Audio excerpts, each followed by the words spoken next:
Hello, I'm Terrydavidmulligan, and I'm the host of Mulligan Stew and the CKUA Radio Network and Tasting Room Radio and the Mulligan Stew podcast. This is the podcast interview. Actually, you'll see it on video. This is one of the nicest interviews I've done in quite a long time. I'm not talking about actually doing the interview. I'm talking about just hanging with Blackie and the Rodeo Kings. I hope you know who they are. They haven't played in a while, but they have their own careers. Stephen Fearing has a new album coming out. The Empathist is coming out on March the 13th. And then, but he's touring as well. The one and only Tom Wilson. I would take most of the battery life on this phone to tell you about what Tom is up to, but he is incredibly busy. He's making soundtrack musics. He's re-recording some of the songs from his play, Beautiful Scars. He's playing one-off gigs all the time, and is an Order of Canada inductee. And of course, Colin Linden produces the best of the talent at Pinhead Studios in Nashville. He has his own career. He's starting to write songs for his next album. He's touring with T-Bone Burnett in T-Bone's band. He produced T-Bone Burnett's album, co-produced with T-Bone, and co-wrote with T-Bone Burnett. I mean, that's high status, friends. All three of them are making their own mark in their successful solo careers. However, I wanted to talk to them about two things. Garth Hudson, who they all knew, especially Colin, and their remembrances of him, his effect on music and the band's legacy. And then we're going to talk about the future of Blackie and the Rodeo Kings. Is this band still together? Are they still planning to play with each other and tour and not call it quits, because they've been together over 25 years. So we'll see. We're going to talk that's what we're going to talk about. But it's a great hang. I hope you love this. Here's Blackie and the Rodeo Kings. Let's start with you, Stephen Fearing. First of all, we'll talk Blackie towards the back end of this because that's why the whole thing started, Blackie and the Rodeo Kings. But first, Stephen, because you are next up in terms of albums being released, March 13th. I noticed that there's it's released March 13th, but I noticed that there's a song for Valentine's Day. Yes. Which is February the 14th, of course. Yes. So you're releasing it a month later. Well, we'll put out the single for Valentine's Day. So we can play it. I want to play it. Yeah. No, happily by then. I'm trying to do this. I started my own label to put this out because, well, I mean, it sounds grander than it actually is, but at this point, I realize I can do a better job than just about most of the people I'd be dealing with. So trying to do it the right way, release singles or focus tracks and all that, and hold off on the actual record, because as far as the dreaded streaming guys are concerned, once the album is dropped, it's less interesting to them. Much more interesting to have single songs dropped one at a time. That keeps the algorithms glistening and tickling. So that's what we're doing. You're tickling. You're teasing. Tickling the algorithms, yeah. Tickling, glistening algorithms. Yes. So that first single, the first thing you released, it surprised me for its push, those horns in there. I just loved it. Me too. I was really happy. I got to record this album with three really great musicians. Ken Coomer, who co-produced it with me as the drummer at his studio in Nashville, just down the road from where Colin lives, and Johnny Diamond, of course, on bass. I wanted one person there who I was really familiar with and such a good friend and a great martini maker. And then this guy, Jim Hoke, who Colin introduced me to as well. And Jim is truly a multi-instrumentalist. As a lot of people claim to be, but he really is, in that it's hard to pin down exactly what his main instrument is, because he can play this huge variety. And so here comes Thomas. We would track with Jim on piano, and then he would overdub various things. So on that track, when we were done getting the beds, he put the horns on, and it was mighty. Thomas, how are you? Hello, Tom. Jeez. Just Look at that. All we got is him chewing on something. yeah, He's connecting to audio. yeah. Stephen, Did not connect to audio. tell them the name of your album, please. It's called The Empathist. And that's you. You're described in the song as In one of those songs, yes, Yeah. I am. I actually came up with the title just because I had to fill out a factor application and they needed a list of songs that were going to be on the record. And of course, at the time, I only had 3 written. So I made up the rest of the titles, as you do. And the word empathist came into my head. And I thought, oh, that's an interesting word because it's not actually a word. But anyway, long story short, I ended up writing the song to go with the title that went with the grant application. No, never mind. Never mind the bottom right-hand corner of the screen. Just for a second. Stephen, by the way, one of the we are going to be talking. You and I will double back and we'll talk about the album. Okay. Okay, great. On the 13th. Okay. When you're Well, I'll tell you the longer story. At the Mary at the Sidney. Yeah, that's good. I'll see you there. Okay. Sound check. But one of the tracks is Far from the Middle. That's and there's an Adrian Sutherland song that goes reference that goes with that, but that was also on Oh Glory. That was on Oh Glory, and Marie was on The Unconquerable Past. Both records that came out during the Plexiglass years, and for one reason or another, disappeared over the horizon. The Oh Glory story is pretty sad in some ways, but both songs that didn't, in my opinion, get, the kind of airtime that I wanted them to get. And so I thought, well, I'm heading down to Nashville. Why didn't I have another crack? And also knowing that Hoke would be there, I always heard that song with horns. Okay. So knowing that Hoke would be there, I thought this would be a really fun one to bring to the proceeding. I like that Adrian Sutherland reference. Thank you so much. I appreciate it very much. Yeah, well, he's a pretty great guy, and it's a true story. Let's all say hello to Tom. Hi, Tom. Hi, Tom. Hi, everyone. How are you? Oh, Terry, how you been? Oh, it's good, eh? Just good, eh? Oh, good. Nice to have you here, buddy. Thank you. Have we disturbed you? Were you sleeping? What was going on? No, I was helping my wife. I see. I helped my wife out. Okay.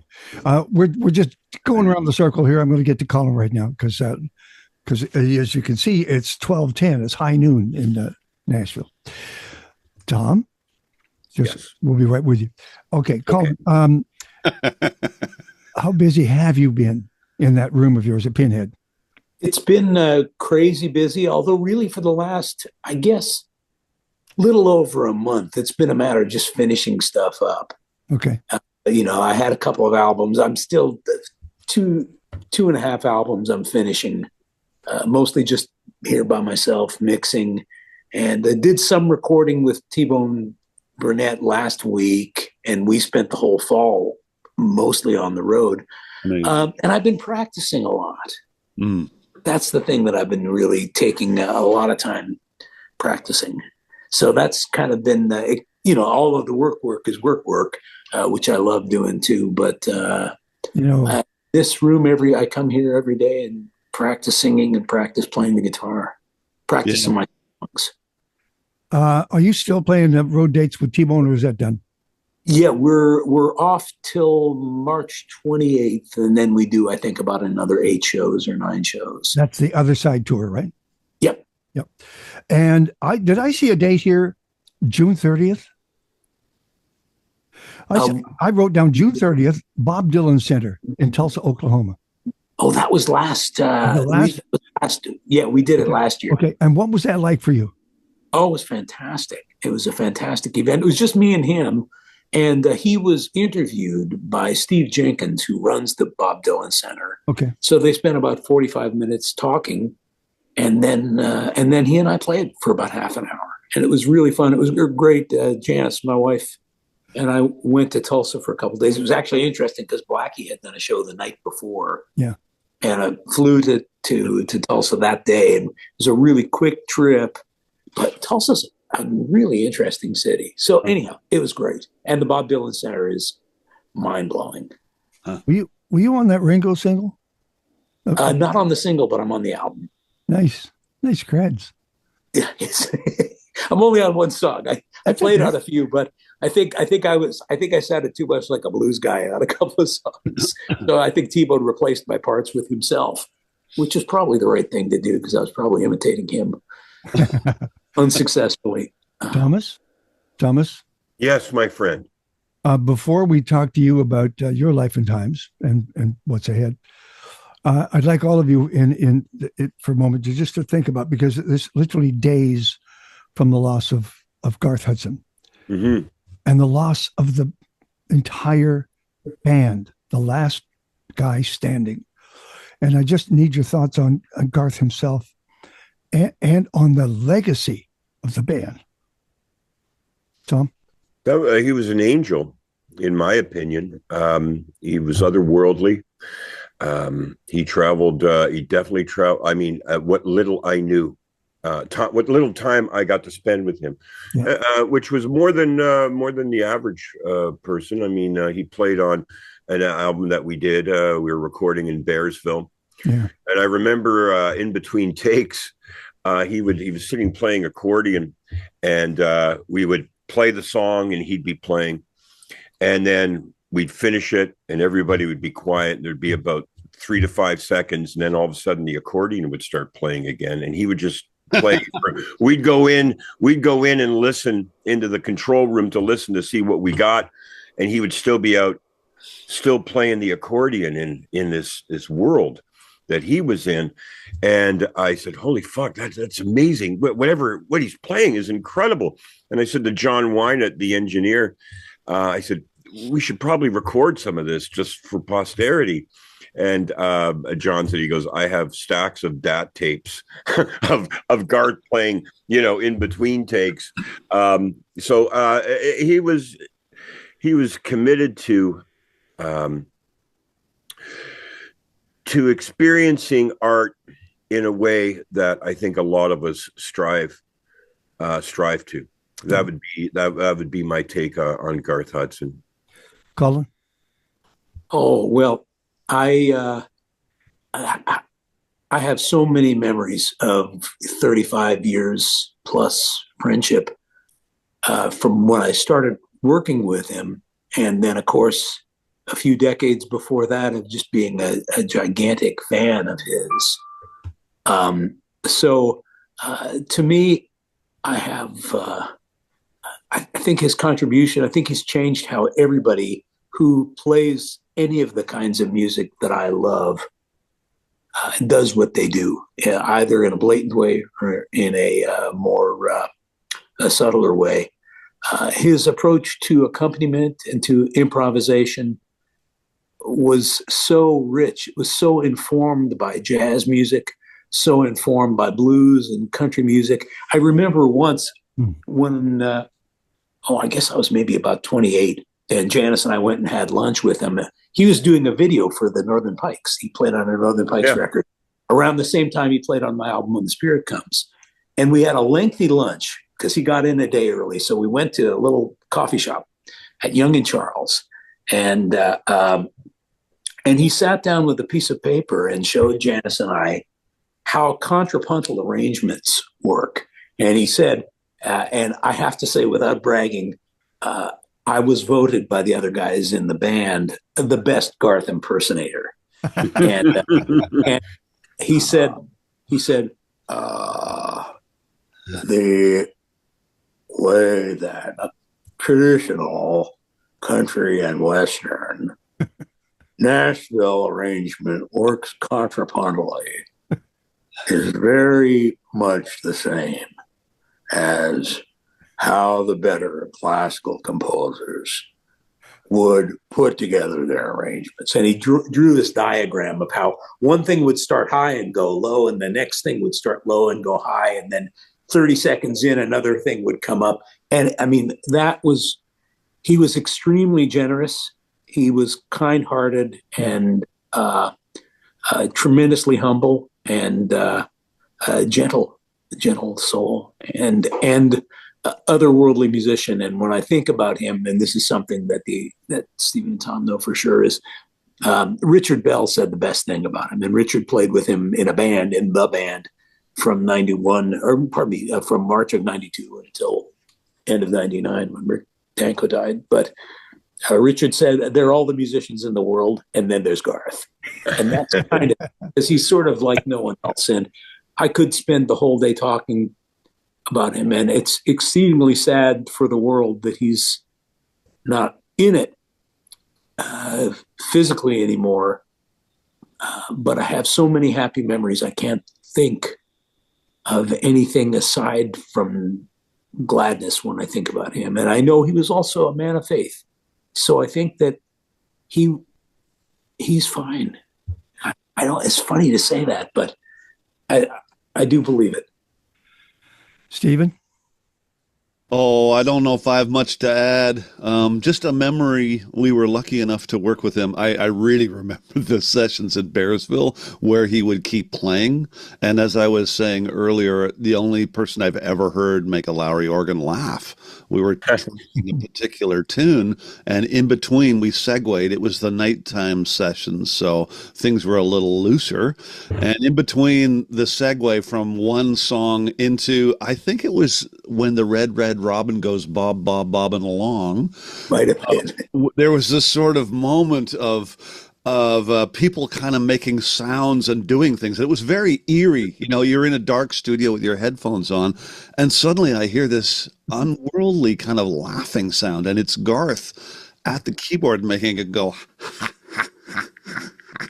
And he was a tremendous guy. I will tell you briefly that we got to do the Glenn Gould tribute to the Last Waltz for CBC, and we were the band, and a bunch of guests came through, and Colin was able to bring Garth and Maud in as our guests. And at one point we were trying to figure out how to play a specific song. I can't remember what it was. Colin, do you remember? Let's Do it.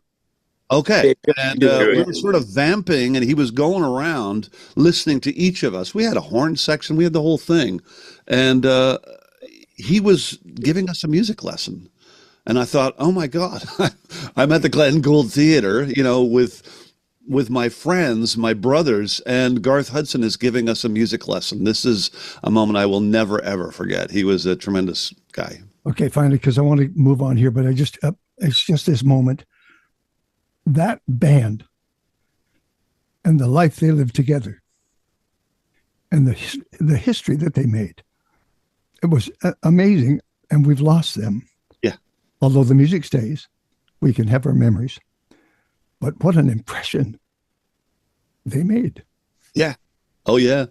I think they changed the course of music. Like, when I think of so many musicians in England and the way that music seemed to be going, and then suddenly everybody took a turn because they brought this, I don't know, it's an overused word, but authenticity.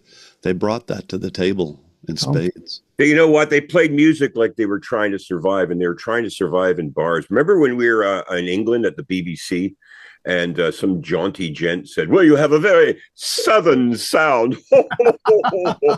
And I said, oh, you mean like a Southern Ontario sound?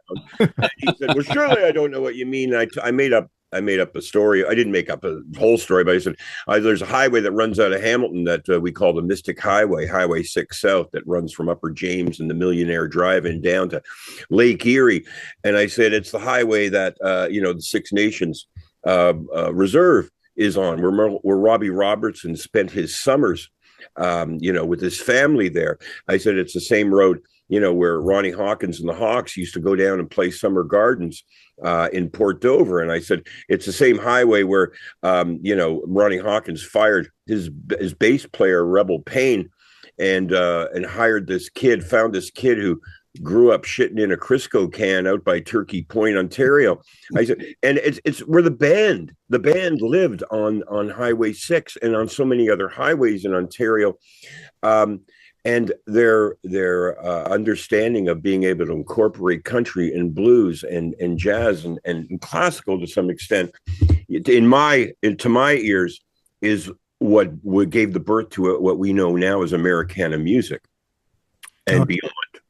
And Colin Linden can speak about music and origins and passion with music better than anybody I know, but I'm sure that he's in agreement with some of what I said. Oh, beautiful spoken. And I mean, the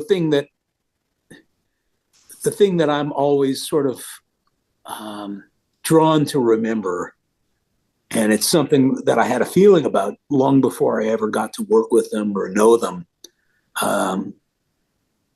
was that there was a real sense of acceptance of these 5 characters who were wildly unique. Each one of them was a wildly unique character but together. It was based that way because of a great sense of acceptance, yeah, and faith in one another. Yeah. And that is, I think, more than anything else, more than the music and more than even the work ethic, because they had a pretty strong work ethic too from early on. But I think that sense of acceptance in one another is the thing that all musical ensembles can get from them, regardless of the style of music or what you're trying to do. I think you get the best, the truest situation where the total is greater than the sum of the parts. When you have a really accepting environment. Okay. Now, well, you can see what effect it has on me. It's the loss. Yeah. And then remembering the life, Now, here's the thing. I got to get to Blackie, but first I got to get to Tom. Tom, I ran out of ink writing about the projects you're working on. Geez. And things like soundtracks. You're doing soundtracks. You and Thompson. And these singles that we're getting right now are songs from the play? Well, they're songs from the play that we decided to develop and use my voice rather than the actors on. So, they're songs that I wrote for the play or that I wrote before the play came along that just fit perfectly into the thread. Who else is going to give me a song called Death Row Love Affair? Yeah, well, Sunhouse came pretty close on that one. Death Letter. And the new single is Blue Blue World, right?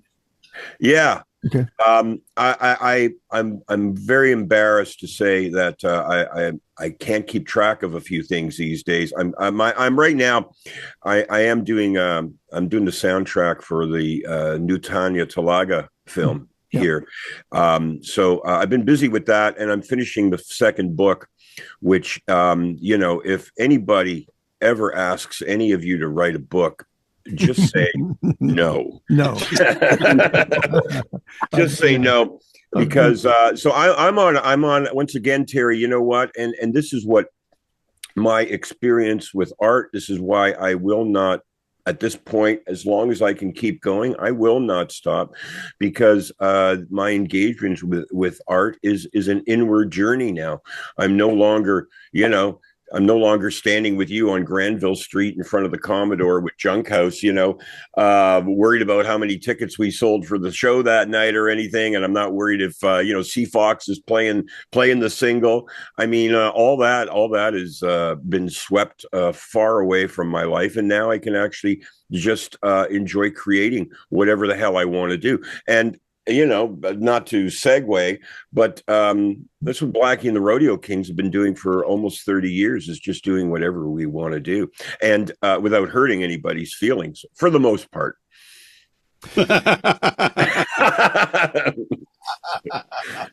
I'll tell you. I mean, there's a few sound technicians and a few promoters that would disagree with me there, but you know what? Sometimes people have to be told, Terry. It's just the way it is. Blackie, maybe one day we'll go back to some of those places. We'll do a makeup tour, tour of Smithers. So here's the deal, you guys. Let's use the time we have left to talk Blackie, if it's okay with you, because I can't keep up to your current day lives as best I can, but that's a full-time job.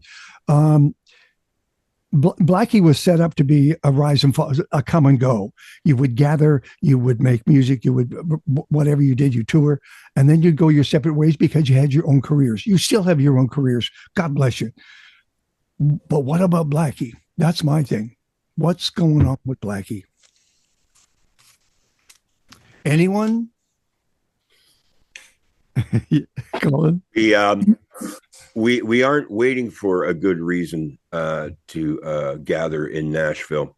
There's always good reason to be together. It's a nurturing environment. It's always full of laughs. I always put on at least 15 to 20 pounds when I work with Blackie and the Rodeo Kings. So, just that alone is an indication of the joy that goes on. It's just now finding the time, to come back and enjoy each other's company. And finding the will. The will's always there, Terry. Yeah. There's never a will not I don't know. Let's say even in this, but it's not like there's no formula. There's never been a formula to Blackie and the Rodeo Kings. If there was a formula to Blackie and the Rodeo Kings, we'd be called Blue Rodeo or something. We'd be someone that had, we'd have hits on the radio and we'd sing them every night for the rest of our lives until some people throw dirt on us. But that's not what we're about, And God bless everybody that has hits on the radio. And I'm not jealous of people who have had hits on the radio. I've had hits on the radio, but who cares anymore? We're at a point in our lives where we want to attempt to create art that brings us joy. And just the fact that you've asked that question today makes me want to book my ticket to Nashville and get the goddamn work. Yeah. Only time. Honestly, it's one of the few times now as I, am heading into the middle of my 60s that I laugh, belly laugh, like constantly is when I'm around these guys.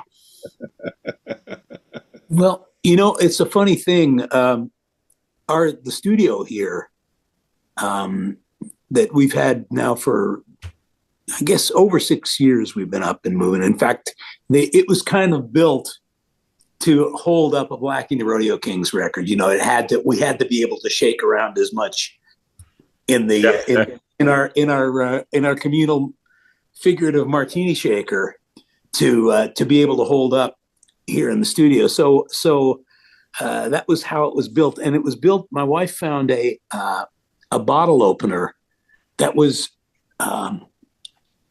There was a bunny bottle opener, and she said that was the thing that created the studio. That gave her the inclination, and her imagination started going. Yeah. So usually when we get together to make a record, something will happen that will trigger our communal imagination, and for some reason or other, it doesn't happen until the time is right. Yep. And it doesn't happen after the time is right. It doesn't happen before the time is right. We just all seem to be able to identify it, and without, I mean, we are the benefactors of it. We try and nurture it, but it just seems like something will happen. Either a song will come out, or an idea will come out, or there'll be something that will draw us together. Sitting on a park bench at Gage Park in Hamilton with Jackie Washington, and realizing that all of us were profoundly influenced by and dearly loved Jackie Washington, is how Bark was born. That's it. I'm jumping all over the place, but that's what I got to do. You are going to be playing the Winnipeg Folk Festival. Yeah. Mariposa. Yeah. Belmont, outside of Edmonton, June 20. Yeah. And are you going to film some of this? Are you working on some sort of performance documentary, or just? No, I don't know. We'd be. We certainly would be an interesting documentary. That's for sure, Terry. Mm-hmm. Let's see if something like that develops. Maybe someone will come along and want to do that. I'm getting to you, Stephen. Colin, you've got your own tour coming up, right? Yeah, it's remarkable. I wanted to book some gigs and ended up getting about, I guess, maybe 20 some odd, or nearly 30, which for me is really a lot. But when they started coming in, I started just liking to say yes, and it all seemed like good things. I'm starting an album soon, February 7th, and I don't know when it's going to be finished. I mean, sometimes they take me years to do. A Carleton album? Sometimes they take like 4 days to do. You know him. I hear he's difficult. He is a pain pain in the ass. Stephen, hold on a second. Colin, just for a second. Stephen, I have some dates here. Hold that thought. I just want to get him. I see that you sold out the Carleton. 2 nights in a row. 2 nights in a row. What a great room that is. That's fantastic. I know, isn't it? I know. It'll be nice to see Mike, too. I haven't seen him in a long time. Wonderful. Yeah. I see that May 13th, you're at the Mary Winspear, just down the road here with the Sentimentals. The 14th at Brackendale, and I think Colin, you're going to go to Brackendale. Well, if you ever get there when the eagles show up, there's 200-300 eagles sitting in the trees waiting for the salmon to come up and then drift down. It's a food source. Just don't be in the food chain. Festival place on March the 21st, the Sentimentals at Sherwood Park, the 22nd at River Park Church in Calgary, and then on and on and on. These dates are all on my website, but what's cool is I'm doing them with this band, the Sentimentals, who are a bunch of Danish guys I've known since 2018. And, playing in a band like this is very infectious, and it's not something I get to do that often. I sort of go from being a member of the Rodeo Kings, which is like being strapped to the front of a cowcatcher on a train, and then suddenly I'm like drifting off into space on my own. I'm just in the sort of eerie silence of the solo guy. So I really thought it would be fun to be able to do some shows with a band, and given that this album is very band oriented, it's bringing them over was really a great impetus to do that. So I'm excited. They've never seen this part of Canada. It's going to be really fun. Okay, watch this. Is there anything anybody wants to promote right now? You got an open channel here. What do you? Open hearts and peace. How's that? Yeah, that's a good one. I'm with you, fellers. And mercy. Yeah. Colin, was there something you wanted to add? I'm sorry, I had to put you on hold there for a second. Anything? I think if there was, I forgot. Is there or is there not a Blackie? Will we or will we not see Blackie and the Rodeo Kings this year for a while? Let's save it for 30 years. Everything. It's funny. I've been listening to Colin and Stephen and their tour dates, and I'm already exhausted. I am the elder in the band. I am the oldest member of this part of the band, anyway. And my mother was sick this year, and I didn't want to travel. I didn't want to get on a plane to travel, so I just toured around Ontario, and I was very happy doing that. But every once in a while, I go back to sitting in the Night 2 coffee house, listening to Stan Rogers about 10 feet away from me, singing, "I'll go to sea no more." And sometimes I feel like that's approaching me, and I'm scared of that. So I do want to get out and play because I don't want that taken away from me. And I'll talk to the other two members of Blackie. When you get to this tender age, Colin and Stephen, that I'm at, you actually cherish every moment. It's richer and greater and deeper in color. And I think that, we better get out and play before we can't go to sea anymore. Well, I remember a couple of years ago on a tour bus, you saying, "I'm so tired. I'm just so tired." And I remember thinking, what? What are you talking about? Yeah. I understand. Well, I've been in a band for the last few months with a band leader who hasn't been on the road in 18 years and who just turned 77 years old a few days ago. And he's been busy working with an artist who is 84. And he's also been recording another artist who's 83 and doing music for a choreographer who I think is 88. And he produced a bunch of tracks for another artist who's 91. So I kind of feel like to quote the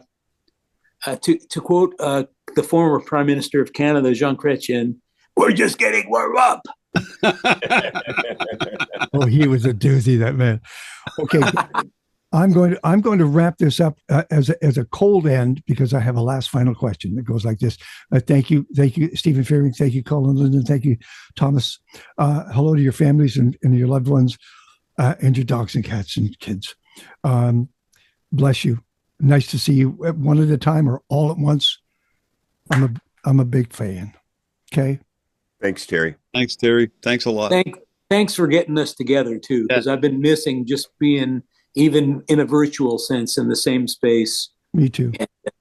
Well, you know what? This is good to know, Terry, because we know that one seat in the Orpheum will be filled when we play there, and we'll probably have to comp you on the gig too. So as usual, we're making absolutely no money doing this. Thank you. I have to say though, one of the greatest things that's ever happened to me as a performing musician happened at the Vogue Theater when we were playing there with the Kings and Queens tour. And Terry, you brought a beautiful bottle of Sandhill Reserve up to the stage and left it right in front of my mom. It was one of the greatest things that's ever happened. Thank you, gents. Thanks, Terry. Good seeing you guys too. Yeah. Really good. Really good. Thank you, boys. Okay. Take it easy. Bless you. See ya. Bye. All right. Bye now. Bye.